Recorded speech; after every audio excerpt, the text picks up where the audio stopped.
اور ضمناً میں ایک برکت کے لیے ایک واقعہ عرض کر دیتا ہوں جو پبلک میں اسی کے ساتھ کا ایک جھوٹا اور واقعہ مشہور ہے. وہ کہتے ہیں جی حضرت میر معاویہ کی ایک دفعہ فجر کی نماز قضا ہوگی. یعنی جن لوگوں کے بارے میں قرآن و سنت کے دلائل میں اگر کوئی چیزیں ان کو نہ ملے ان کو اونچا کرنے کے لیے انہوں نے جھوٹے واقعات منسوب کیے ہوئے. اور یہ کون لوگ سنا رہے ہیں؟ جو یہ کہہ رہے ہیں نبی کو بھی علم غیب نہیں ہے, وہ شیطان کا علم غیب مانتے ہیں اور پتہ نہیں کیا کچھ ماننا شروع کر دیتے ہیں. وہ کہتے ہیں جی حضرت میر معاویہ کی فجر کی نماز ایک دفعہ قضا ہو گئی تو وہ اتنا روئے کہ اگلے دن ان کو فجر کے وقت شیطان جو ہے نا انسانی شکل میں اٹھانے کے لیے آ گیا. اچھا جی, شیطان اٹھانے کے لیے آ گیا, کیوں؟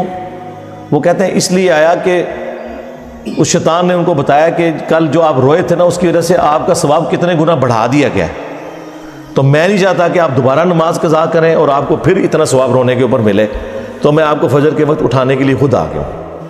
اندازہ کریں آپ یار, یعنی یہ لوگ کس طرح کے جھوٹے واقعات بیان کرتے ہیں. یہ جو ثواب اور عذاب کا معاملہ ہے یہ اللہ اور فرشتوں کے درمیان راز ہے, اس کا شیطان سے کوئی لینا دینا نہیں ہے. آپ شیطان کا علم غیب مانے ہوئے ہیں ماموں جی کو بڑھانے کے لیے, ظاہر ہے. دوسری طرف کہتے ہیں نبی کو نہیں پتا, یعنی شیطان نے یاری لگائی ہوئی ہے فرشتوں کے ساتھ کہ تو خبر لیک کرنی ہے تو میں پھر کل جگاواں گا کس نو میں جگانا ہے. اللاجیکل جھوٹی باتیں, ان کا کوئی دین سے لینا دینا نہیں ہے. یہ اللہ اور بندے کا معاملہ.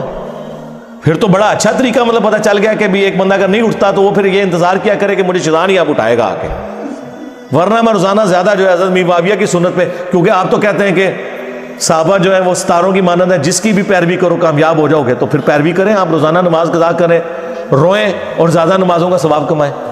پھر تو ہم پوری ایکویشن لگا کے کورالٹیز بنا کے پوری ایکویشنز بنائیں گے.